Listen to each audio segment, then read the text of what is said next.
नमस्कार दोस्तों, क्या हालचाल। सब बढ़िया। उम्मीद है सब आप लोग अच्छे होंगे। तो चलिए, हम लोग जितने भी प्रकाश का परावर्तन और अपवर्तन का टॉपिक जो देखे थे उसमें सारे टॉपिक को डील कर चुके थे, लेकिन उसमें से क्वेश्चन हम नहीं किए थे। तो आज इस वीडियो में हम लोग बुक के अंदर जो है, चैप्टर के अंदर में जितना भी क्वेश्चन रहता है ना, उसको देखेंगे एक एक करके। उसके बाद नेक्स्ट वीडियो में हम लोग देख लेंगे एक्सरसाइज का क्वेश्चन आंसर। ठीक है ना। तो अगर मेरा वीडियो अच्छा लगेगा तो एक लाइक ज़रूर बनता है दोस्तों। और अगर मेरे चैनल में आप नए हैं तो मेरे चैनल को ज़रूर सब्सक्राइब कर लें इस तरह का एजुकेशन वीडियो पाने के लिए। तो चलिए, बिना देर के हुए आज का टॉपिक हम स्टार्ट करते हैं। टॉपिक क्या? आज हम क्वेश्चन देखेंगे। ठीक है। प्रश्न है आपका, यहाँ पर देखिए क्या है। अवतल दर्पण के मुख्य फोकस की परिभाषा लिखिए, है ना। तो अवतल दर्पण का मुख्य फोकस का परिभाषा यहाँ पर देखिए। अवतल दर्पण का मुख्य फोकस मुख्य अक्ष पर एक ऐसा बिंदु है जहाँ पर दर्पण के मुख्य अक्ष के समांतर प्रकाश प्रकाश किरण परावर्तन के बाद मिलती है। इसे हम लोग क्या कहते हैं? मुख्य फोकस कहते हैं, यानी कि इसे एफ से दर्शाया जाता है। क्लियर हो गया।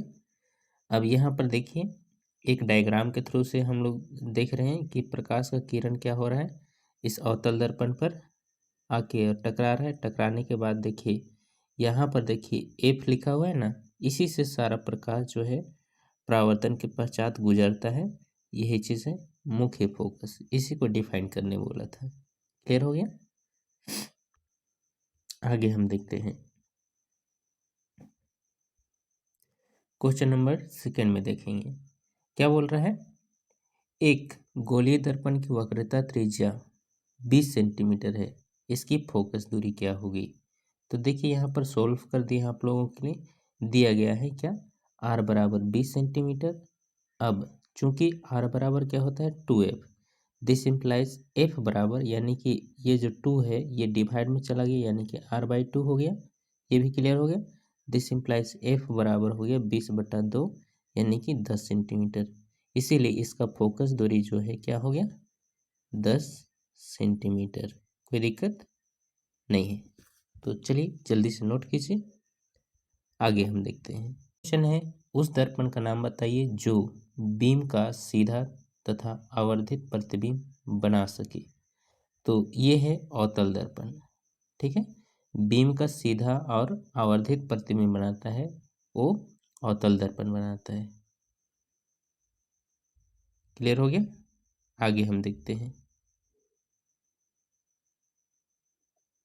नेक्स्ट क्वेश्चन है, हम वाहनों में उत्तल दर्पण को पार्श्व दृश्य दर्पण के रूप में वरीयता देते हैं, क्यों? ठीक है, क्यों देते हैं? तो इसका उत्तर देखते हैं।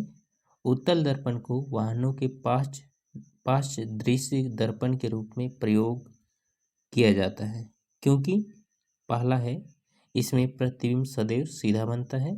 दूसरा देखते हैं, तो बना प्रतिबिंब सदैव आकार में छोटा होता है। जितना भी प्रतिबिंब बनता है वो छोटा आकार का हो जाता है। और तीसरा हम देखें तो यह पार्श्व दृश्य के बहुत बड़े भाग को दिखा पाता है। उत्तल दर्पण जो है ना, इस तरह से रहता है, जिसके चलते हम लोग देखते हैं इधर पॉलिश रहता है ये एरिया। अब इधर जो है ये बहुत बड़ा एरिया को ऐसे दिखा देता है। यहाँ पर जितने भी चीज़ आता है इसके क्षेत्र में, वो सारे को ये इंडिकेट कर लेता है मिरर में, है ना। यही चीज़ है। नेक्स्ट देखिए हम। नेक्स्ट क्वेश्चन ये है, उत्तल दर्पण का फोकस दूरी ज्ञात कीजिए जिसकी वक्रता त्रिज्या कितना है, 32 सेंटीमीटर। कौन सा दर्पण है? उत्तल दर्पण। तो उत्तल दर्पण दिया गया जो है वो उत्तल दर्पण है। तो इसका वक्रता त्रिज्या कितना है, r बराबर 32 सेंटीमीटर। चूंकि f बराबर r/2 होता है, इसीलिए f बराबर 32/2, यानी कि 16 सेंटीमीटर हो गया इसका आंसर। क्लियर है। नेक्स्ट देखते हैं। आगे हो गया, कोई अवतल दर्पण अपने सामने 10 सेंटीमीटर की दूरी पर रखा है। कितना? 10 सेंटीमीटर की दूरी पर रखे किसी बीम का 3 गुना आवर्धित बड़ा वास्तविक प्रतिबिंब बनाता है, तो प्रतिबिंब दर्पण से कितनी दूरी पर होगी? ठीक है, यहाँ पर देखना है क्या कि इसका जो आवर्धन बन रहा है वो 3 गुना बन रहा है, यानी कि वास्तविक प्रतिबिंब बनाता है लेकिन 3 गुना बनाता है, उसका बड़ा है। तो उसके आधार पर यहाँ पर देखते हैं, तो दिया गया जो दर्पण है वो अवतल दर्पण है। आवर्धन बराबर यहाँ पर अवतल दर्पण है तो आवर्धन क्या होगा, हम लोग देखे थे कि साइन कन्वेंशन। तो यहाँ पर दर्पण ये पी पोल पी से जो है इधर आते हैं तो ये सारा माइनस में वैल्यू हो जाता है, इसी के चलते ये नेगेटिव में। बीम की दूरी ये यू जो है ये भी इधर आएगा तो ये भी माइनस में है, बराबर 10 सेंटीमीटर। प्रतिबिंब की दूरी भी बराबर क्वेश्चन मार्क है। ठीक है, यहाँ तक हो गया। आगे हम देखते हैं, चूंकि आवर्धन बराबर क्या होता है, भी बटा यू होता है। आवर्धन बराबर भी बटा यू होता है ना। तो चिन्ह परिपाटी के अनुसार यहाँ पर, यानी कि यही जो चिन्ह परिपाटी है उसके अनुसार भी जो है माइनस भी हो जाएगा। दिस इम्प्लाइज एम बराबर माइनस भी बाई यू। अब यू का तो मान -10 है, इसीलिए उसका मान रख देंगे। एम का -3 है तो उसी को यहाँ पर हम रखें। ठीक है, माइनस माइनस कैंसिल हुआ। दिस इम्प्लाइज भी इज इक्वल टू -3 इंटू 10, यानी कि भी इज इक्वल टू कितना हो गया, -30 सेंटीमीटर, है ना। अब उसी को यहाँ पर लास्ट में कर दिए हैं। बीम की दूरी बराबर कितना हो गया, -30 सेंटीमीटर। यही हो गया आंसर। नेक्स्ट देखें हम, इसमें देखते हैं क्वेश्चन पहले। वायु में गमन करती प्रकाश की एक किरण जल में तिरछी प्रवेश करती है। क्या प्रकाश किरण अभिलंब की ओर झुकेगी अथवा अभिलंब से दूर हटेगी? बताइए क्यों। तो रीजन भी बतलाना है ना। तो देखते हैं इसका थोड़ा सा। इसका उत्तर में देख लें, तो वायु में गमन करती प्रकाश की एक किरण जल में तिरछी प्रवेश करती है तब अभिलंब की ओर क्या होता है, झुक जाती है। ऐसा इसीलिए होता है क्योंकि वायु विरल तथा जल जो है सघन माध्यम है। देखिए, वायु विरल माध्यम और जल नीचे जो है यहाँ पर जल लिख दिए हैं और ये यहाँ पर सघन माध्यम लिख दिए हैं, है ना। ठीक है, तो देखते हैं, तथा विरल माध्यम में प्रकाश की चाल सघन माध्यम की अपेक्षा अधिक होती है। ठीक है, प्रकाश की चाल विरल माध्यम में ज़्यादा होता है जबकि सघन माध्यम में प्रकाश की चाल घट जाता है ना। अतः विरल माध्यम से सघन माध्यम में गमन करने वाली प्रकाश की किरण धीमी हो जाती है तथा अभिलंब की ओर झुक जाती है। कोई भी चीज़ ओबेसियली है, अगर मान के चलिए हम लोग को कोई भी भारी चीज़ करना पड़ता है तो उसमें हम लोग को झुकाव पड़ता है। अगर कोई हल्का रहता है तो उसको हम लोग ईजिली कर लेते हैं। उसी के आधार पर यहाँ पर प्रकाश का चाल भी है। तो वायु में विरल माध्यम में उसका सीधा प्रकाश की चाल आया, जबकि कोई भी सघन माध्यम में प्रवेश करता है तो यहाँ पर देखिए ये है अभिलंब, है ना। तो इसके तरफ ये क्या हो जा रहा है, झुक जा रहा है। ठीक है, यही चीज़ क्वेश्चन पूछ रहा था। तो क्लियर हो गया। आगे हम देखते हैं इसी में। तो नेक्स्ट प्रश्न है यहाँ पर, प्रकाश वायु से 1.50 अपवर्तनांक की जांच प्लेट में प्रवेश करता है। यहाँ पर जांच प्लेट मतलब कि कांच का प्लेट होगा, है ना। जांच प्लेट यहाँ पर कांच प्लेट कर दीजिएगा, में प्रवेश करता है। कांच में प्रकाश की चाल कितनी है? तो कांच में प्रकाश की चाल कितनी होगी, निर्वात में इसका प्रकाश की चाल कितना दे दिया है, 3 गुना 10⁸ हो जाएगा। यहाँ पर ये थोड़ा सा मिस्टेक हो गया, 10⁸ मीटर पर सेकेंड, है ना। तो चलिए देखते हैं इसके आंसर में। चूंकि अपवर्तनांक n बराबर क्या है, 1.5, है ना, ये अपवर्तनांक का वैल्यू है। और कांच की प्लेट में प्रकाश की चाल जो है उसको भी माने हैं, बराबर क्वेश्चन मार्क है। और निर्वात में प्रकाश की चाल जो है ये तो दिया हुआ है 3×10⁸ यहाँ पर 3×10⁸ मीटर पर सेकेंड, ये लिख दिए यहाँ पर, कोई डाउट नहीं होना चाहिए। आगे हम देखते हैं कांच का अपवर्तनांक यानी कि n बराबर जो है निर्वात में प्रकाश की चाल बटा कोई भी माध्यम में प्रकाश की चाल, हम लोग उसमें पढ़ चुके हैं तो उसी के आधार पर है। तो c बटा भी कर दिए, दिस इम्प्लाइज n बराबर c/v, यानी कि n का वैल्यू है और c का मान रख दिए बटा भी। अब भी को हम लोग क्या किए, इक्वल से इधर ले आए तो ये मल्टीप्लाई में दोनों हुआ। अब ये जो है इधर आएगा इक्वल से 1.50 तो डिवाइड में हो जाएगा, है ना।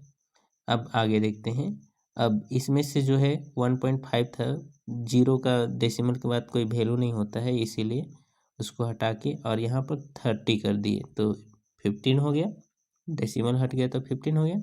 अब 15 दूना 30 होता है तो 2 बार में कैंसिल भी हो गया, यानी कि जो कांच में जो है प्रकाश की चाल वो है 2×10⁸ मीटर पर सेकेंड।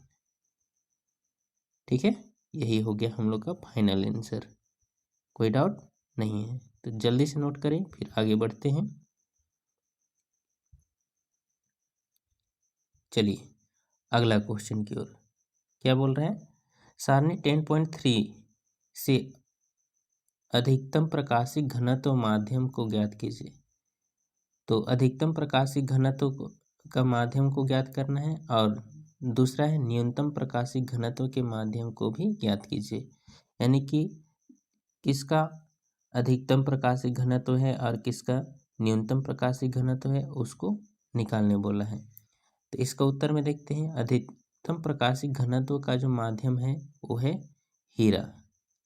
ठीक है, जिसका अपवर्तनांक कितना होता है, सबसे अधिक होता है ना, इसका अपवर्तनांक सबसे अधिक होता है, इसीलिए उसी को हम लोग कहेंगे क्या, अधिकतम प्रकाशिक घनत्व।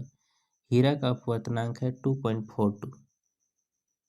ठीक है, अब कम प्रकाशिक घनत्व में हम आ जाते हैं तो इसमें वायु हो जाता है जिसका अपवर्तनांक होता है 1.0003। ये है वायु का अपवर्तनांक। तो सबसे कम अपवर्तनांक किसका है, वायु का, इसी के चलते ये कम घनत्व हो जाता है, जबकि हीरा सबसे कठोर पदार्थ है जिसके चलते इसका अपवर्तनांक सबसे ज़्यादा हो जाता है। क्लियर हो गया। नेक्स्ट क्वेश्चन देखते हैं हम।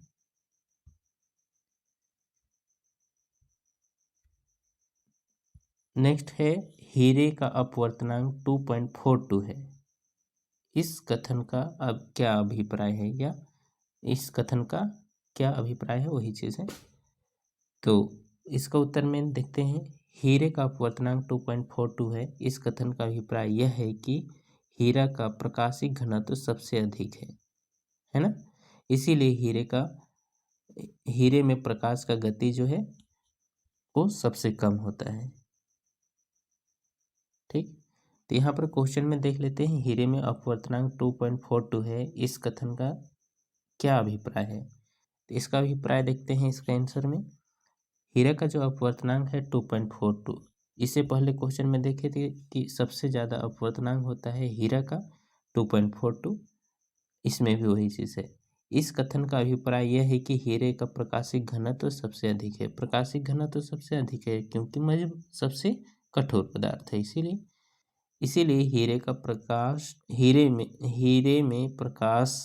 हीरे में कर दीजिएगा, यहाँ पर प्रकाश की गति सबसे कम होती है। ठीक है, आगे हम देखते हैं, नोट कर लीजिएगा आप लोग अपने पॉज कर करके। नेक्स्ट क्वेश्चन देखें, तो क्या है, किसी लेंस की 1D क्षमता को परिभाषित कीजिए। एक डायोप्टर को यहाँ पर परिभाषित करना है। तो 1D इसको हम लोग डिफाइन भी कर चुके हैं, अगर वो सब वीडियो आप नहीं देखे हैं तो ज़रूर देख लीजिएगा, ताकि ये सब क्वेश्चन आप लोग इजीली कर लीजिएगा। तो एक डायोप्टर क्या कहता है, एक डायोप्टर उस लेंस की वह क्षमता है क्षमता होती है जो किसी 1 मीटर फोकस दूरी वाले लेंस की होती है ना। तो यहाँ पर 1 मीटर वाले फोकस दूरी का जो लेंस का जो होता है वही कहलाता है क्या, 1D। यानी कि 1D बराबर क्या होता है, 1/, यानी कि इसको लिख सकते हैं 1D is equal to metre inverse भी लिख सकते हैं, है ना।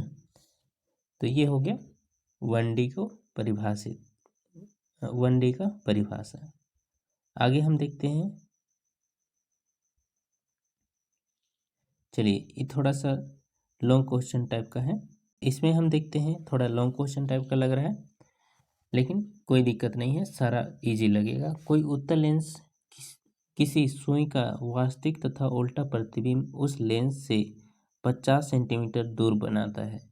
यह सुई उत्तल लेंस के सामने कहाँ रखी है यदि इसका प्रतिबिंब उसी साइज का बन रहा है जिस साइज का बीम है।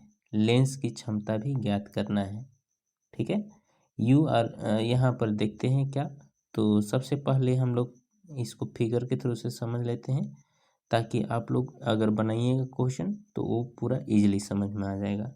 यहाँ पर सबसे पहला प्रतिबिंब का दूरी 50 सेंटीमीटर बोला गया है, यानी कि भी का दूरी यहाँ से यहाँ तक का दूरी जो है 50 सेंटीमीटर है। ठीक है, भी 50 सेंटीमीटर कर दिए हैं। सुई या वस्तु की दूरी, तो वस्तु की दूरी जो है ये लेंस से बाईं ओर होगा, ये साइड होगा। तो इधर हम लोग देखेंगे उसका दूरी क्या हो जाएगा, तो इधर नेगेटिव में होगा, u बराबर नेगेटिव में, तो u बराबर क्वेश्चन मार्क दे दिया है। अब लेंस क्षमता भी निकालना है हम लोग को। ठीक है, लेंस का क्षमता भी ज्ञात करना है, तो p बराबर क्वेश्चन मार्क कर दिए हैं। अब हम जानते हैं प्रतिबिंब का, यहाँ पर बोला है इसका प्रतिबिंब उसी साइज का बन रहा है, यानी कि बीम का साइज और प्रतिबिंब का साइज दोनों क्या है, बराबर है। बीम का साइज ही प्रतिबिंब का साइज ही बीम का भी है, यहाँ पर लिख दिए हैं। इसीलिए m बराबर h'/h, ठीक है, v/u। अब यहाँ पर v जो है पॉजिटिव है और u नेगेटिव है, इसीलिए इसका वैल्यू क्या हो जाएगा, -1 हो जाएगा, क्योंकि +50/-50 अगर दोनों कैंसिल करेंगे तो -1 आएगा। ठीक है, आगे हम देखते हैं, यानी कि -u बराबर v बराबर 50 है। दिस इम्प्लाइज u बराबर -50 सेंटीमीटर। अब हम जानते हैं लेंस सूत्र से, लेंस सूत्र क्या कहता है, 1/f is equal to 1/v minus 1/u। Value रख दिए, 1/v का +50, 1/u का -50। ठीक है, नेक्स्ट देखते हैं। अब +50 -50 था यहाँ पर, ये प्लस माइनस माइनस प्लस हो गया यहाँ पर, तो 1/50 + 1/50 2/50 हो गया यहाँ पर। अब आगे हम लोग देखें तो इसी को रेसिप्रोकल में चेंज कर देते हैं, तो क्या हो जाता है, f ऊपर चला जाएगा तो 50 ही ऊपर चला जाएगा, 50/2 यानी कि 25। ठीक है, तो f बराबर यहाँ पर 25/100 कर दिए, इसको मीटर में कन्वर्ट, ये सेंटीमीटर में था इसलिए यहाँ पर मीटर में कन्वर्ट कर दिए, यानी कि फोकस दूरी इसका कितना हो गया, 0.2 मीटर।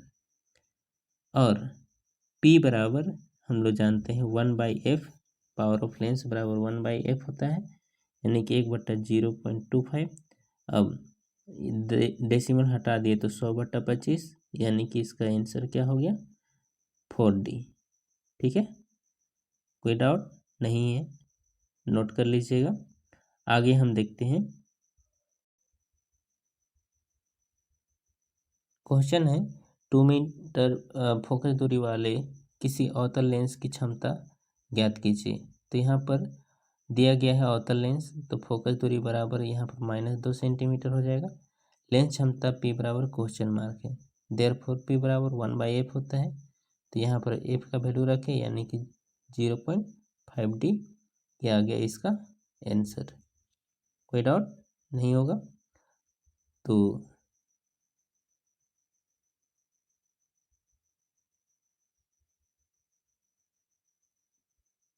आज का वीडियो यहीं तक रखते हैं।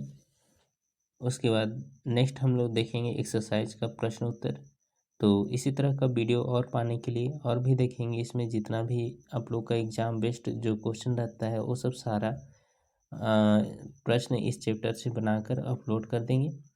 और अगर आप मेरे चैनल में नए हैं तो मेरा चैनल को सब्सक्राइब जरूर कर दें इसी तरह का वीडियो पाने के लिए, ताकि आप लोग का भी प्रिपरेशन अच्छी तरह से हो सके। तो चलिए मिलते हैं नेक्स्ट वीडियो में।